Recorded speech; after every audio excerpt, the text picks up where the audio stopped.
The Anxious Generation. This video is based on key insights from the book The Anxious Generation by Jonathan Haidt.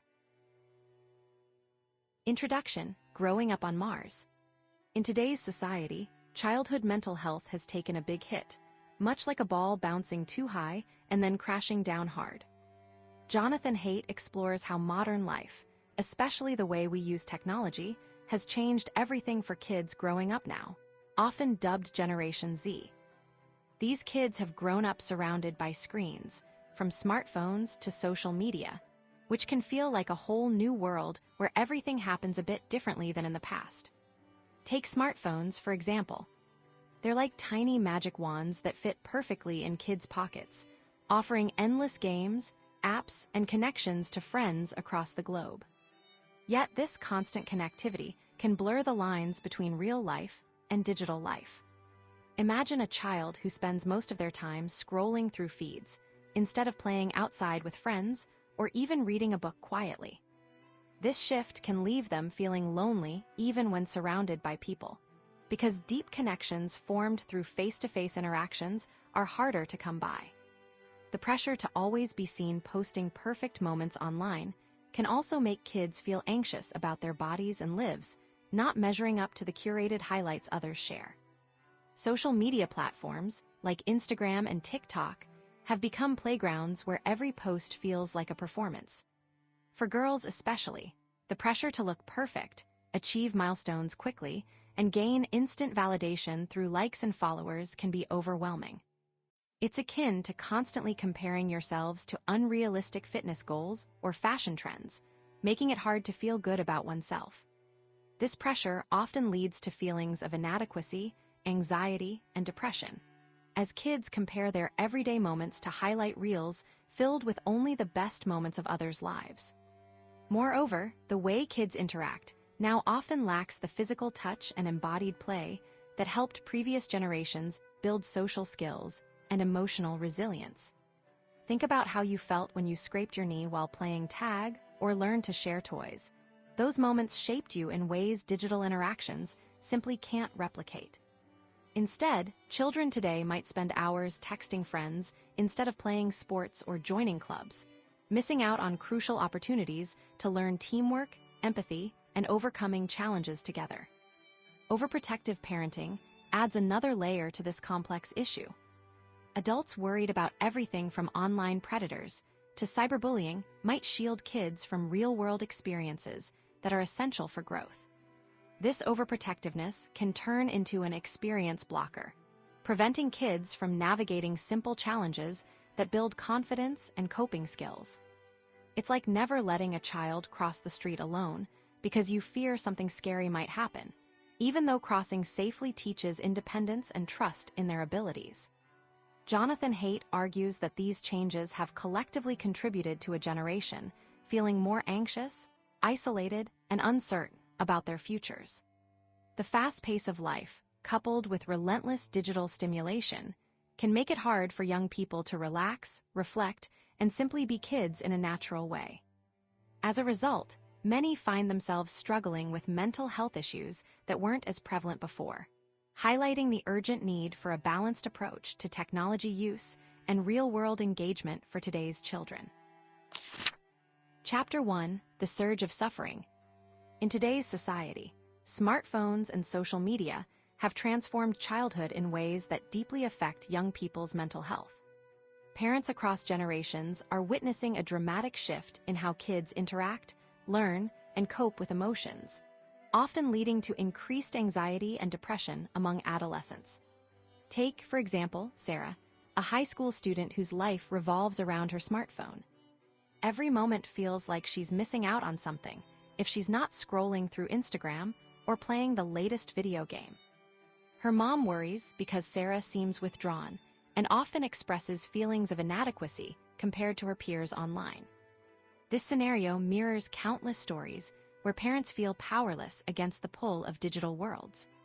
The rise in mental health issues among teens isn't just about feeling sad or anxious more often.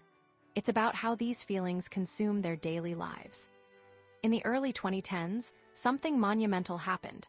Smartphones became ubiquitous, especially for kids born in the late 1990s and early 2000s. These devices didn't just provide entertainment. They became portals to an endless universe of social comparison and instant gratification. Girls, in particular, felt immense pressure to present a perfect life online, leading to heightened anxiety and depression as they navigated constant judgment from peers. One teen, Emily, told her parents that her happiness depended heavily on likes and comments, a cycle that left her feeling empty despite outward appearances of success. Boys too experience shifts, though often in different ways. Instead of comparing themselves to others online, they immersed themselves in video games and forums like Reddit, where virtual achievements could feel as rewarding as real-life success. Yet, this shift also led to withdrawal from real-life social interactions, causing confusion and frustration among their families. James, a boy with autism, started playing intensely after school shut down due to the pandemic. His parents noticed a drastic change in his behavior, becoming more depressed and irritable, until they removed all his electronics, only to face a struggle as he struggled with social skills honed almost entirely online. The Great Rewiring, as some call it, began around 2010 when smartphones truly integrated into daily life, changing how kids formed friendships and perceived themselves. Before this era, play-based learning was common, fostering social skills and emotional resilience through hands-on interactions. Now, children often spend more time in virtual worlds, where interactions are fleeting and curated, leading to difficulties in forming deep, meaningful relationships offline. This shift impacts their ability to manage emotions and cope with everyday challenges, making them more vulnerable to anxiety and depression. Moreover, the constant connectivity fosters a sense of being perpetually on alert, similar to how a person might feel when waiting for a scary message from someone unknown. This state of heightened awareness can be exhausting, leading to exhaustion and a pervasive feeling of dread about unseen threats, even if those threats are not real. For instance, a simple comment thread can spiral into hours of rumination, fueling feelings of inadequacy and loneliness. Schools also feel the impact, as students struggle with focusing and engaging in class due to distractions from their devices. Teachers observe a decline in participation and an increase in behavioral issues linked to these distractions. Social skills once learned through play and direct interaction now lag behind, affecting everything from teamwork to basic communication skills needed for success in life. Across different countries, similar trends emerge. Whether in Canada, the UK, or even in Nordic countries, the patterns are strikingly alike, suggesting that this isn't just an American issue, but a global phenomenon tied to technological shifts, rather than local events like wars or economic downturns. The data paints a clear picture. Something fundamental changed around 2010, reshaping childhood and adolescence in profound ways that affect mental health profoundly. Understanding this transformation is crucial for parents, educators, and policymakers aiming to support today's youth. By recognizing how digital life impacts development, we can better equip young people to navigate both online and offline worlds healthily, fostering environments where real-life connections thrive alongside digital engagement. Chapter 2: What Children Need to Do in Childhood. In today's society, childhood isn't what it used to be, and it's taking a toll on kids' mental health. Imagine stepping out of bed on June 28, 2007, just before iPhones became ubiquitous, only to wake up in 2017 where kids are glued to screens instead of swinging from playground swings. This shift hasn't just changed how they play, it's reshaped their whole world, impacting their mental well-being profoundly. Back then, kids spent much of their free time engaging in what we call play-based childhood. Picture a sunny afternoon where instead of scrolling endlessly on a phone, you'd be kicking a soccer ball around with friends, laughing and creating memories. This kind of play wasn't just fun, it was crucial for growing up healthy and happy. Through play, kids learned vital skills like sharing, taking turns, and resolving conflicts, all without the pressure of digital judgment. Today's children, however, spend more time alone with screens than interacting face-to-face with peers. Instead of running around, they scroll through endless feeds, playing virtual games that, while engaging, lack the real-world connections that build resilience and emotional intelligence. The concept of attunement, that special bond formed when you mirror someone's emotions and movements, is especially weakened in this digital age. Think about how babies light up when their parents laugh or smile back at them. This back and forth strengthens their sense of belonging and security. But smartphones often put a barrier between kids and their parents, with parents checking notifications instead of engaging fully. This disconnect not only hurts immediate family bonds, but also leaves kids feeling isolated and misunderstood, contributing to rising rates of anxiety and depression. Social learning, another cornerstone of childhood, has also been transformed. Before, kids looked up to parents, teachers, and older siblings for guidance. Now, influencers and online personalities often become the role models kids emulate, sometimes teaching behaviors and attitudes that aren't always aligned with real-world success or happiness.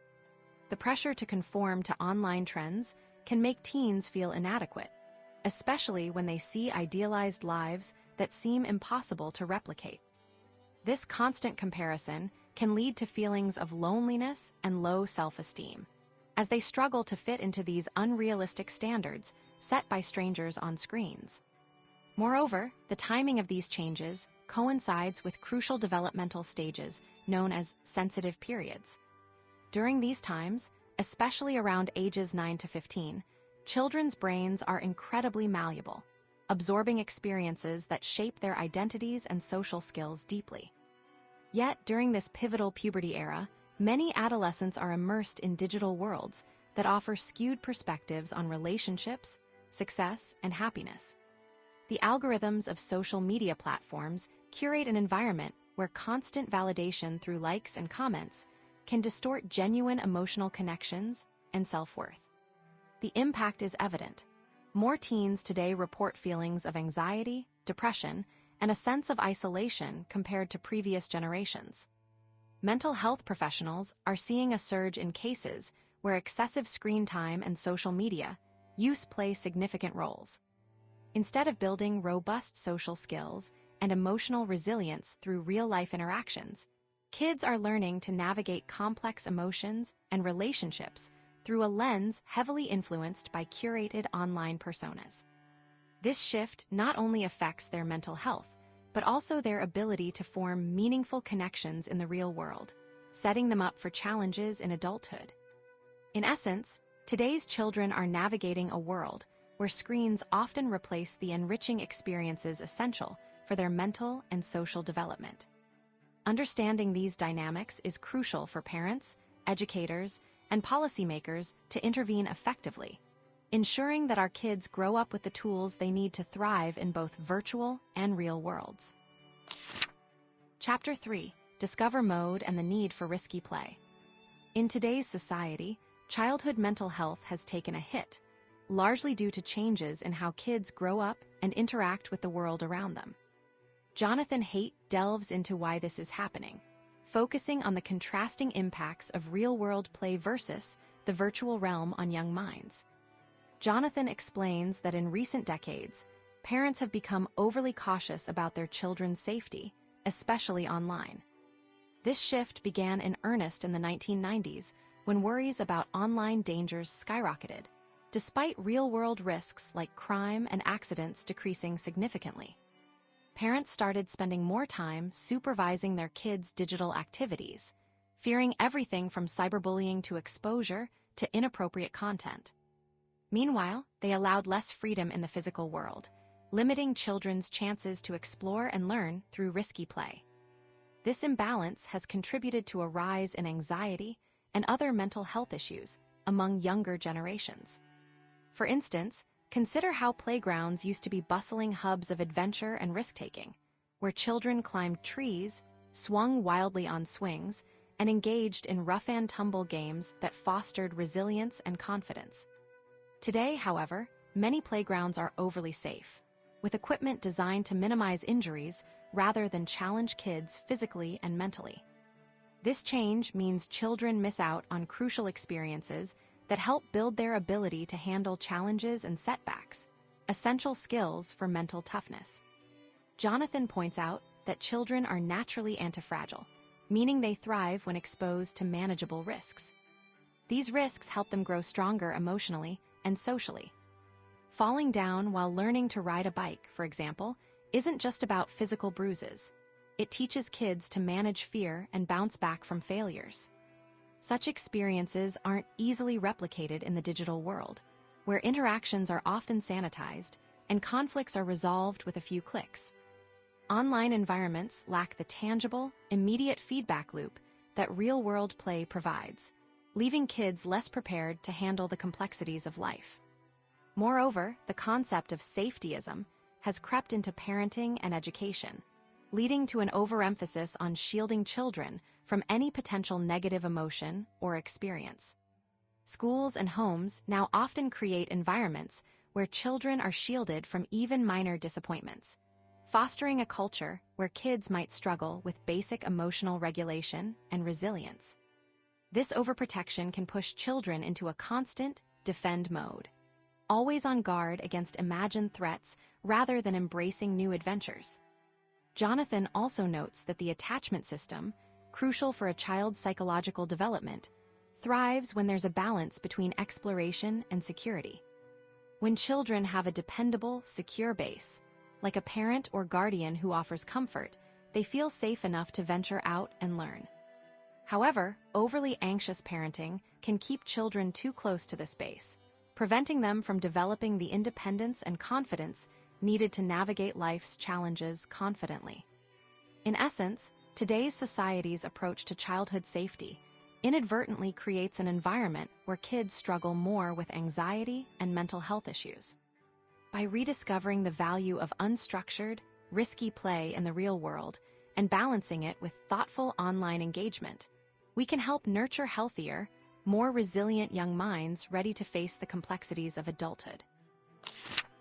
Chapter 4: Puberty and the Block Transition to Adulthood. In today's society, childhood and adolescence are facing unique challenges that contribute significantly to rising mental health issues among young people. As children grow, the world around them has changed dramatically, especially with the advent of smartphones and digital connectivity.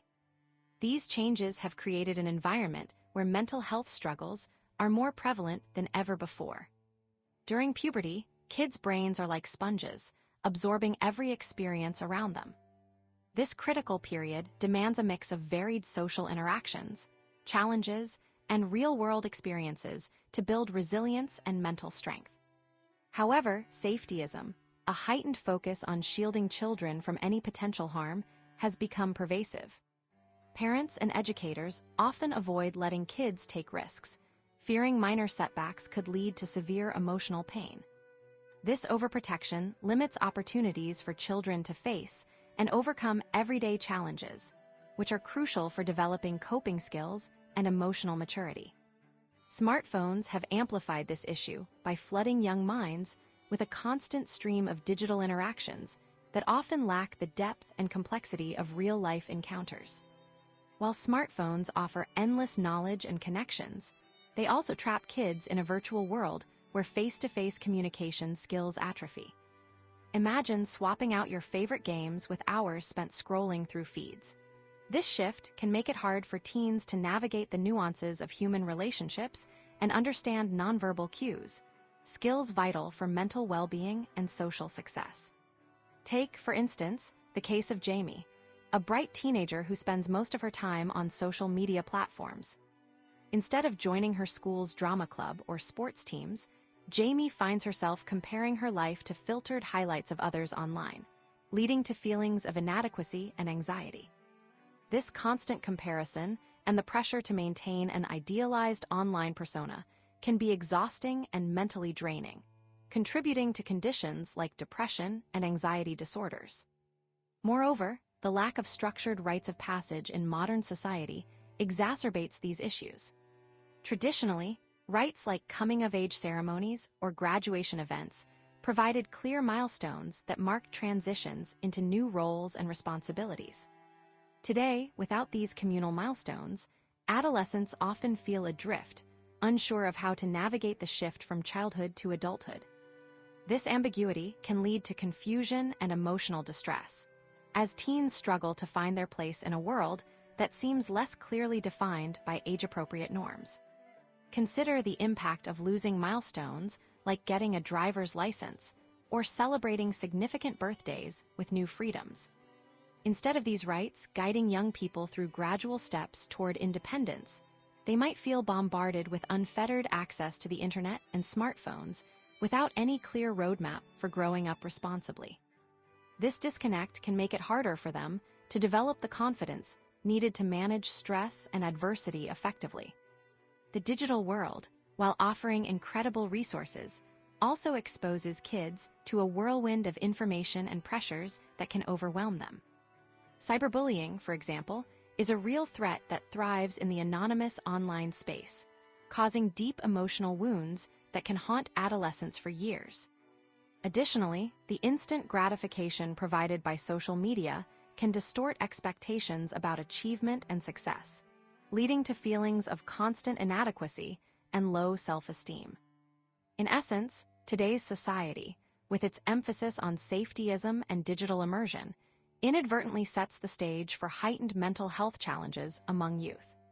By reimagining how we support and guide our children through puberty and into adulthood, we can help mitigate these issues and foster healthier, more resilient young adults ready to thrive in any world. Chapter 5: The 4 Foundational Harms: Social Deprivation, Sleep Deprivation, Attention Fragmentation, and Addiction. Jonathan Haidt watched as childhood transformed in today's society, especially through the pervasive influence of smartphones and social media. By the early 2010s, a shift occurred that deeply impacted the mental health of young people worldwide, marking the onset of what he termed the phone-based childhood. This change wasn't just about having more gadgets.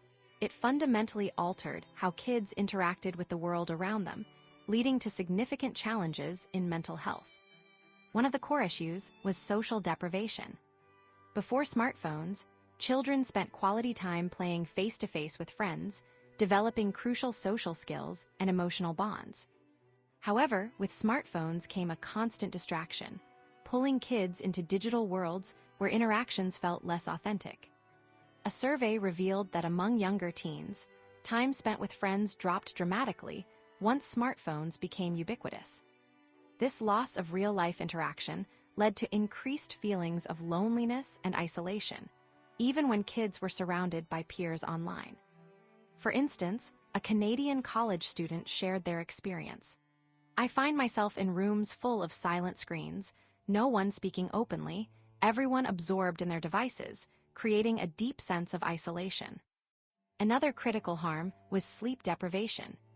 Teenagers, already grappling with natural sleep pattern changes during puberty, faced worsened sleep issues as smartphones became a nightly temptation. Studies showed that after the introduction of smartphones, the percentage of teens getting less than 7 hours of sleep skyrocketed.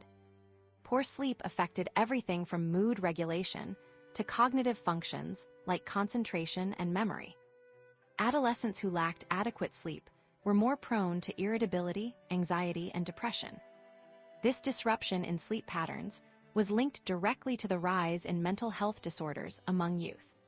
For example, an experiment found that teens who limited screen time late at night saw significant improvements in their sleep quality and overall mental well-being.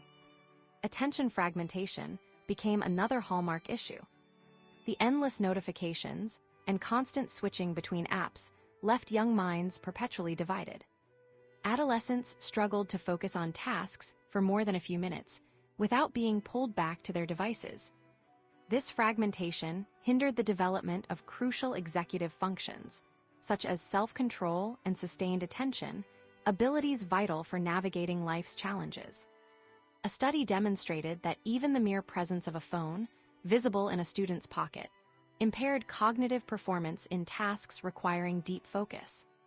This constant distraction not only affected academic performance, but also drained emotional reserves, leaving kids feeling mentally exhausted and overwhelmed. Lastly, addiction played a profound role in shaping today's youth. Smartphone apps were designed using sophisticated behavioral techniques to create compulsive use.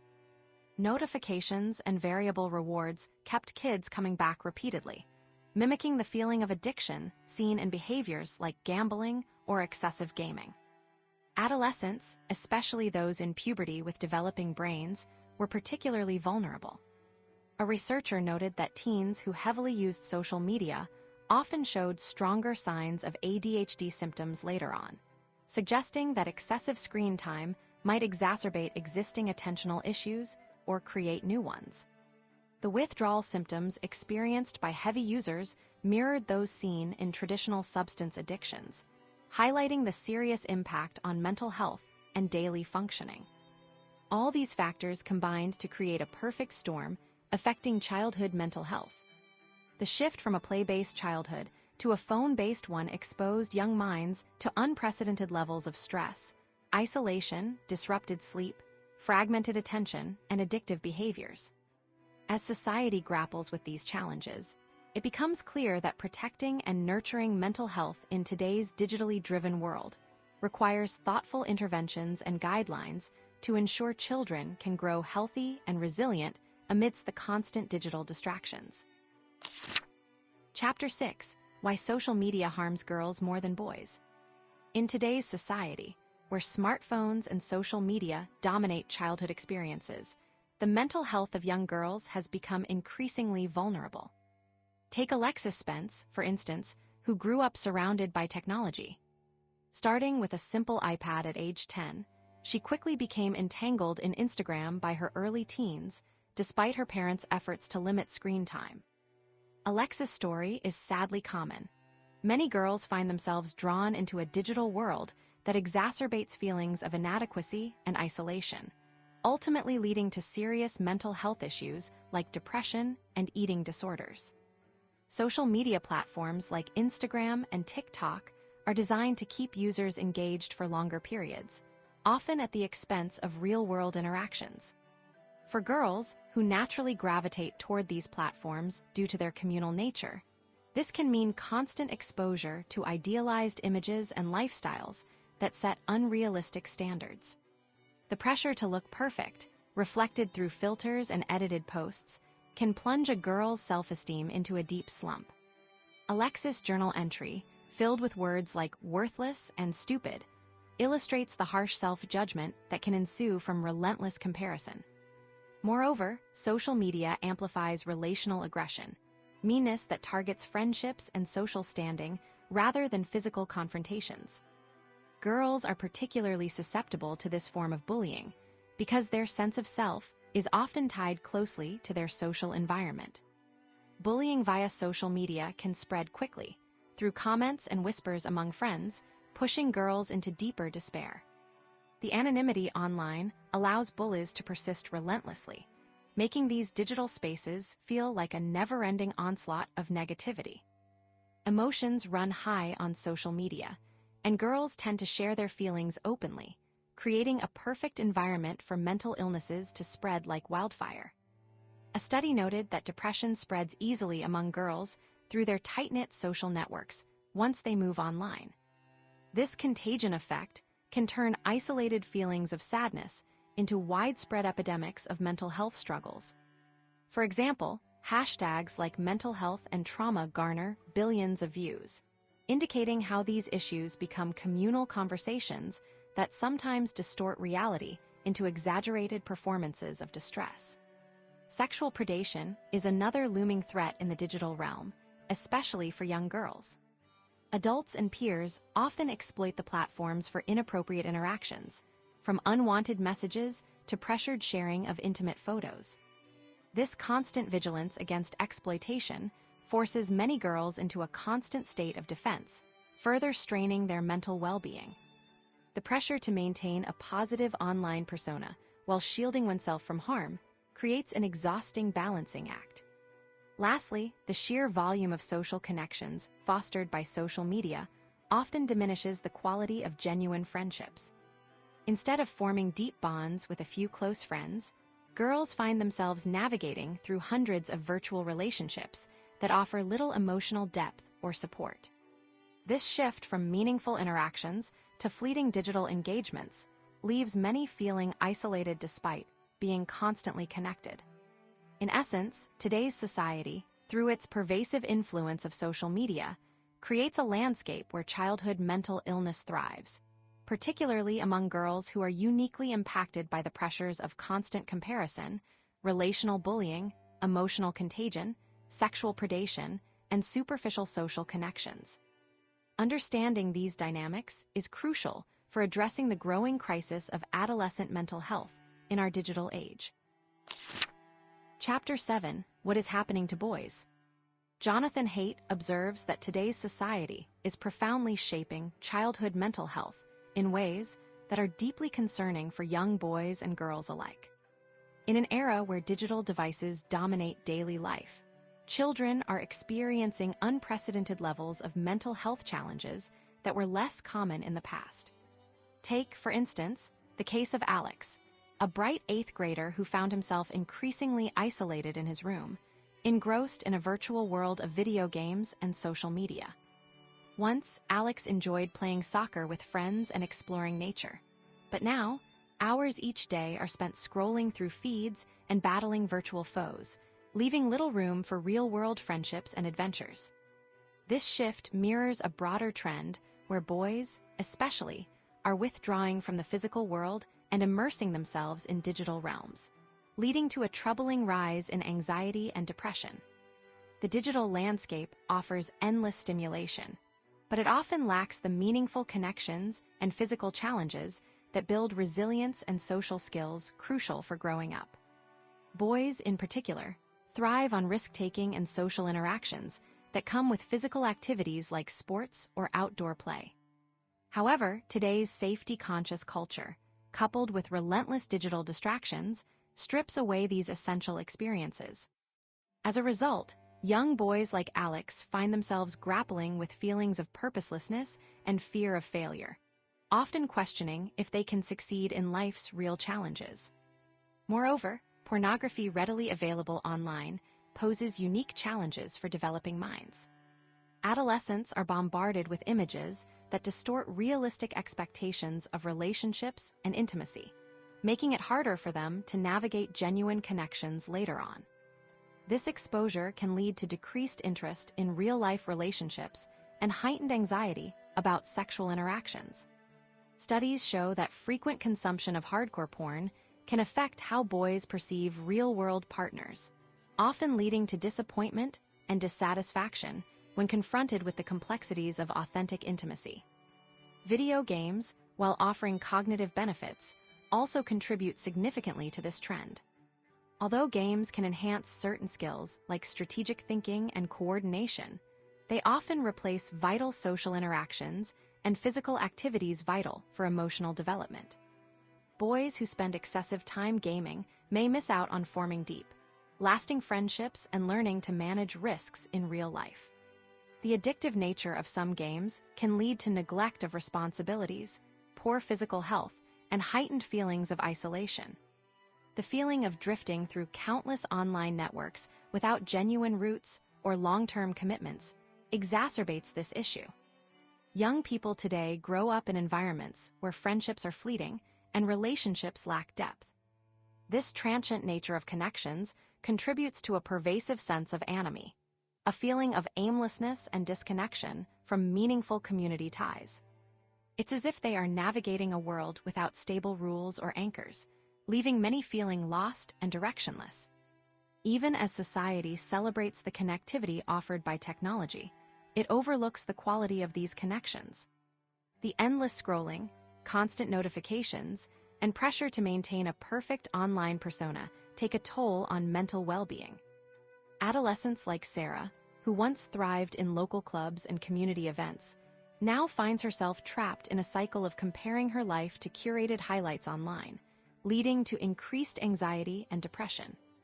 In essence, today's society, driven by technology and a culture of overprotection, is inadvertently fostering environments where childhood mental illness thrives. The need for balance between digital engagement and real-world experiences becomes increasingly critical for nurturing healthy, resilient minds in our young generation. Chapter 8: Spiritual Elevation and Degradation. Jonathan Haidt explores how today's society, driven by phone-based life, impacts childhood mental health in profound ways. As kids grow up immersed in digital worlds, their emotional well-being faces new challenges that weren't as prevalent just a decade ago. In today's world, children are constantly connected through smartphones and social media, which can make them feel overwhelmed and isolated despite being surrounded by peers online. This constant digital engagement often leaves them struggling with anxiety and depression. Imagine a kid who feels pressured to always be perfect, sharing flawless moments online that hide real struggles, leading to feelings of inadequacy and loneliness when they compare themselves to others' curated lives. Research shows that teens who spend more time on screens report higher levels of anxiety and depressive symptoms compared to those who engage more in face-to-face interactions. The loss of shared sacred moments also affects young minds deeply. Think about how kids used to bond over family dinners or communal activities like sports games. Now, many children gather around screens instead, missing out on the collective joy and trust building that happens when everyone participates together. Without these regular, meaningful group experiences, children may feel disconnected from their communities and struggle with feelings of belonging and security. This can push them towards seeking solace in isolated online groups that sometimes offer extreme views or harmful influences, exacerbating mental health issues. Physical movement, once a cornerstone of childhood play and community bonding, is increasingly replaced by sedentary screen time. Running around in parks, playing team sports, or even just moving around the house energetically are activities that boost mood and self-esteem. When kids miss out on these, their bodies and minds suffer.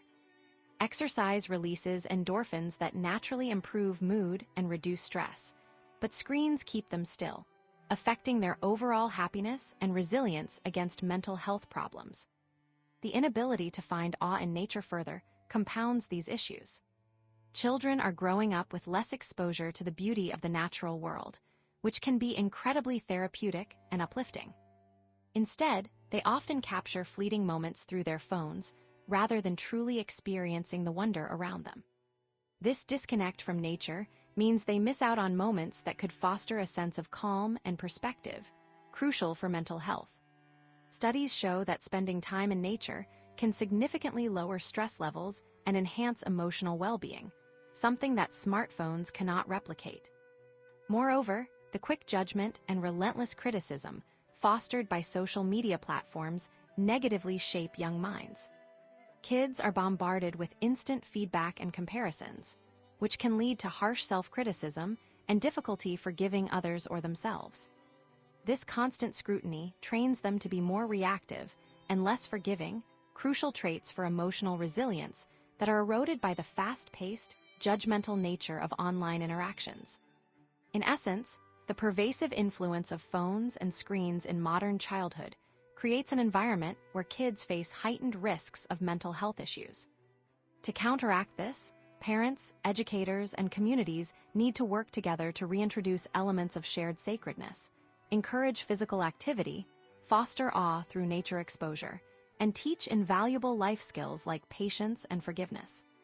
By doing so, we can help young minds thrive amidst the challenges of today's digital age. Chapter 9: Preparing for Collective Action.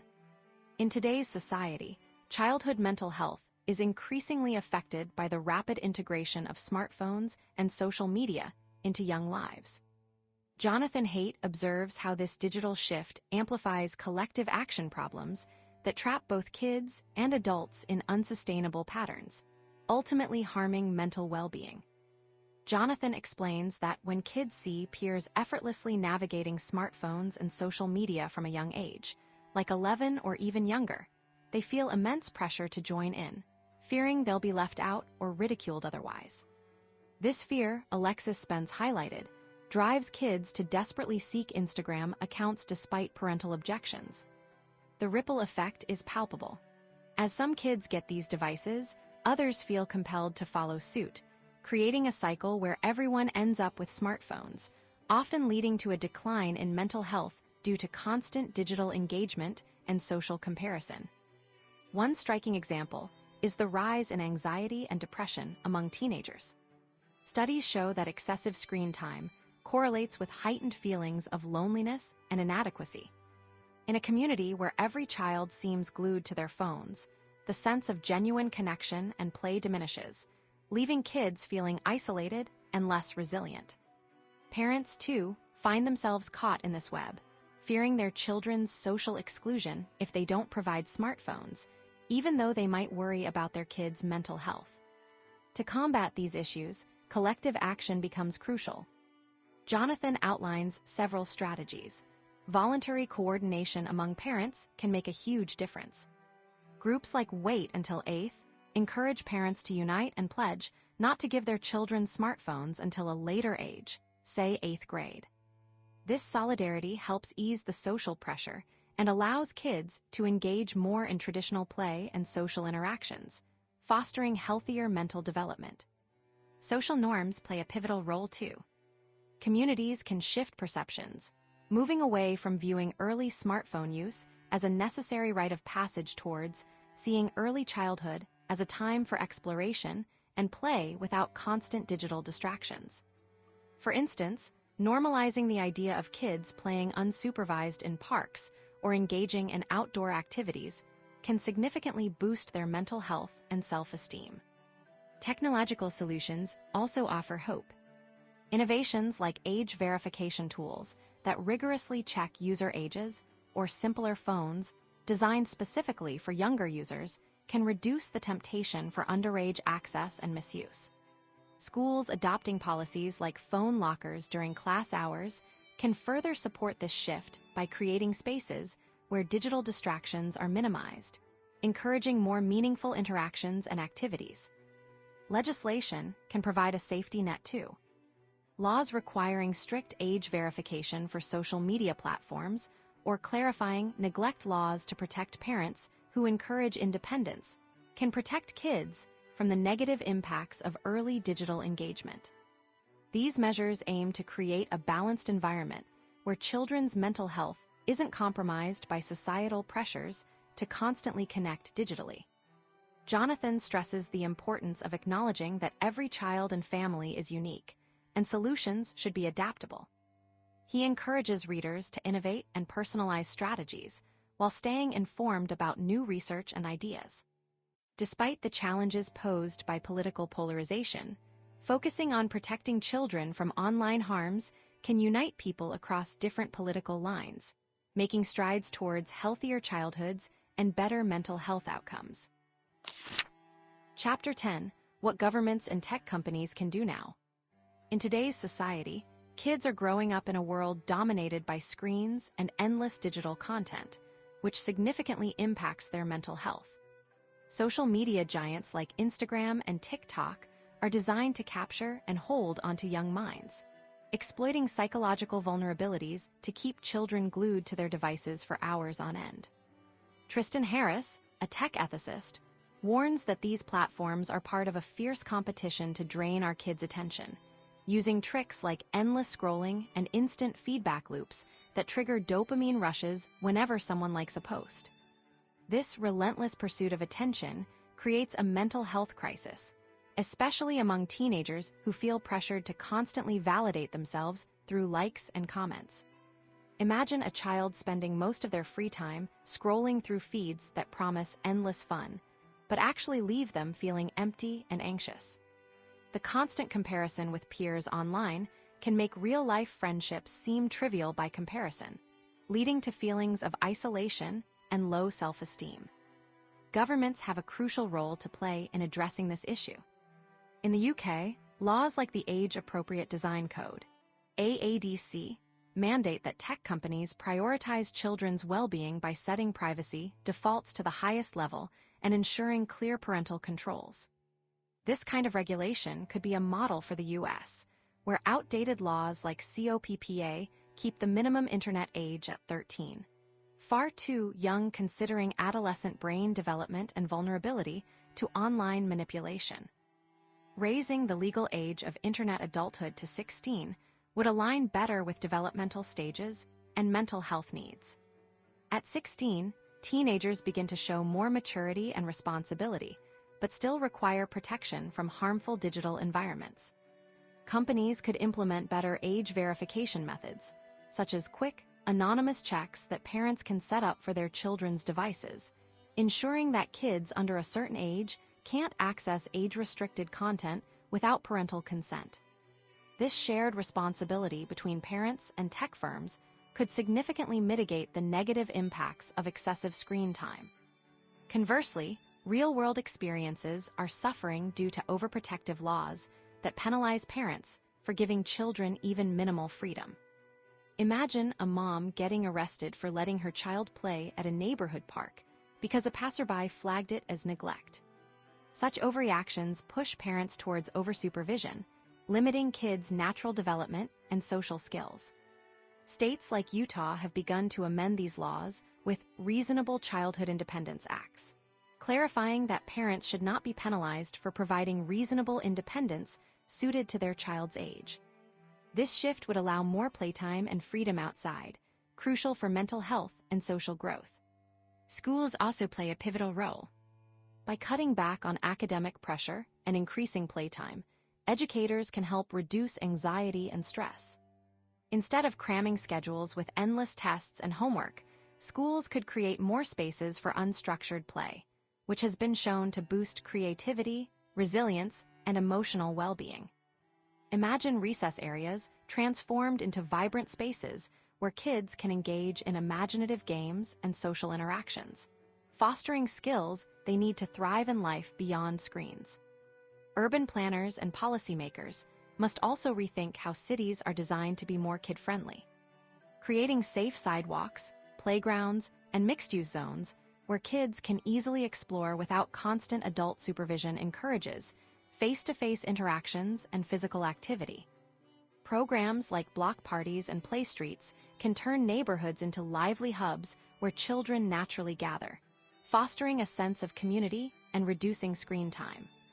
Lastly, offering more vocational education and apprenticeships can equip young people with practical skills and prepare them for real-world careers. These hands-on opportunities help bridge the gap between academic learning and real job experiences, particularly beneficial for boys who often benefit more from specialized training environments. By supporting such initiatives, governments can help adolescents navigate adulthood with confidence and purpose, reducing the mental health strain often linked to uncertain futures and academic pressures. Together, changes in tech regulation, parental freedoms, educational approaches, and community design can create a healthier environment for today's children, addressing the complex issues surrounding mental health in our digital age. Chapter 11: What Schools Can Do Now. Jonathan Haidt once observed that today's society poses significant challenges to the mental health of children, especially as they navigate the complexities of school life and digital worlds. Among the many issues, rampant smartphone use stands out as a major contributor to rising anxiety and social isolation among young people. In recent years, schools across America have witnessed a surge in mental health struggles among students, marked by increased cases of depression, anxiety, and self-harm. These challenges often start early, with many elementary school children already grappling with stress and emotional difficulties by the time they reach middle school. A pivotal factor in this trend is the pervasive influence of smartphones, which keep children constantly connected to virtual worlds at the expense of real-world interactions and learning experiences. Consider a rural Ohio school highlighted in the Washington Post, where leaders recognize the need to tackle mental health head-on. By integrating more mental health professionals and introducing social-emotional learning programs, they aim to equip students with essential life skills like empathy and relationship building. However, Jonathan Haidt argues that perhaps simpler, yet equally impactful strategies could yield even better results. Two key approaches stand out: making schools phone-free and fostering an environment rich in unstructured play. Making schools phone-free involves going beyond just classroom rules and banning phones entirely during school hours. For instance, Mountain Middle School in Colorado implemented a strict phone ban where devices had to be stored in backpacks all day long. This simple change transformed the school environment, reducing cyberbullying, enhancing classroom engagement, and boosting academic performance. By eliminating constant distractions, students like Henry found it easier to focus on learning without the looming presence of phones. This approach not only minimizes distractions, but also encourages face-to-face interactions, vital for building strong social bonds and reducing feelings of isolation. Unstructured play emerges as another powerful antidote to the digital overload many children face. Schools like Central Academy of the Arts in South Carolina have seen remarkable improvements in student behavior and mental health by dedicating time to unstructured play, such as through extended recess periods and special play club sessions. These sessions offer children a sanctuary away from screens where they engage freely with peers, fostering creativity, resilience, and essential social skills naturally. The result: fewer behavioral issues, improved academic performance, and a palpable sense of accomplishment and independence among students. Moreover, enhancing traditional play areas with loose parts, items like tires, buckets, and building materials, can transform playgrounds into dynamic spaces that promote imaginative play and collaborative learning. Such setups encourage children to use their imaginations, work together, and solve problems creatively, skills that are crucial for their emotional and cognitive development. This shift aligns with the understanding that play isn't just fun, it's fundamental to learning and growth. Jonathan Haidt emphasizes that addressing these issues early in elementary and middle school could prevent the escalating mental health crises seen in high school and beyond. By implementing policies like phone-free environments and enriching play opportunities, schools can create nurturing settings that build resilience and foster healthy social interactions. These strategies, while seemingly simple, tackle the root causes of modern childhood anxiety and disconnection from the real world, offering a promising path forward for today's youth. Chapter 12: What Parents Can Do Now. In today's society, raising kids feels like a bigger challenge than ever before, especially when it comes to their mental health. Jonathan Haidt delves into how modern influences shape childhood experiences and impact young minds profoundly. In a world where screens dominate our daily lives, children are growing up surrounded by digital devices. This constant exposure can make it harder for young minds to develop healthy emotional resilience. Imagine a child spending hours scrolling through social media feeds instead of playing outside with friends. This shift often leaves them feeling isolated and anxious, missing out on the social skills and joy that come from face-to-face interactions. For instance, a study found that teens who spend more time on screens tend to report higher levels of loneliness and depression compared to those who engage more in real-world activities. Jonathan Haidt argues that overprotective parenting, fueled by fears about the unknown dangers of the digital world, can inadvertently stifle children's natural curiosity and independence. He likens today's parenting mindset to that of a carpenter, meticulously crafting every aspect of a child's life with the goal of perfection. This approach can hinder the child's ability to navigate life's unpredictable challenges on their own. Instead, he advocates for a gardener approach, nurturing an environment where children can explore, learn, and grow through experiences, both real and virtual, but with less micromanagement. For younger kids, Jonathan suggests creating spaces where they can freely explore and play, even if it means stepping back occasionally. Imagine allowing toddlers to explore a playground unsupervised, where they learn about risks and successes independently. This kind of freedom helps build confidence and adaptability, skills crucial for mental well-being. Yet, in our society, parents often hesitate due to fears rooted in a world where every glance at a screen could be fraught with cyberbullying or inappropriate content. Balancing this fear with trust is key. As children grow into their middle school years, the pressure to fit in and the constant comparison through social media platforms can exacerbate feelings of inadequacy and anxiety. Jonathan emphasizes the importance of limiting screen time and encouraging more meaningful interactions offline. For example, instead of always having kids glued to tablets during family outings, suggest they engage in conversations, games, or activities that don't involve screens. This shift not only reduces screen addiction, but also fosters deeper connections with family and friends, which are vital for emotional health. Teens face unique challenges where the line between virtual and real life blurs dangerously. Jonathan recommends delaying the introduction of smartphones until later teens, allowing young minds to develop without the constant digital distractions that can interfere with sleep, concentration, and social skills. He also highlights the value of experiences outside the digital realm, encouraging teens to participate in community service, summer camps, or exchange programs where they interact with diverse peers and engage in physical activities. These experiences build resilience and a sense of belonging, crucial for combating mental health issues like anxiety and depression. Jonathan stresses the importance of parental modeling healthy screen habits. When parents themselves frequently check phones or engage excessively with devices, children often mimic these behaviors, believing it's normal. By setting a better example, using screens mindfully, and engaging fully in family moments, parents can help reshape their kids' relationship with technology.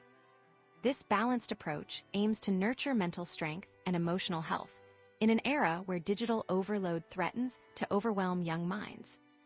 Ultimately, Jonathan Haidt's guidance encourages parents to trust their children more, allowing them the space to grow and learn from real-world experiences while navigating the digital world with mindful boundaries. By fostering environments that support both independence and emotional well-being, we can better equip today's youth to thrive mentally and emotionally in an ever-changing world. Hit that like button and don't forget to subscribe.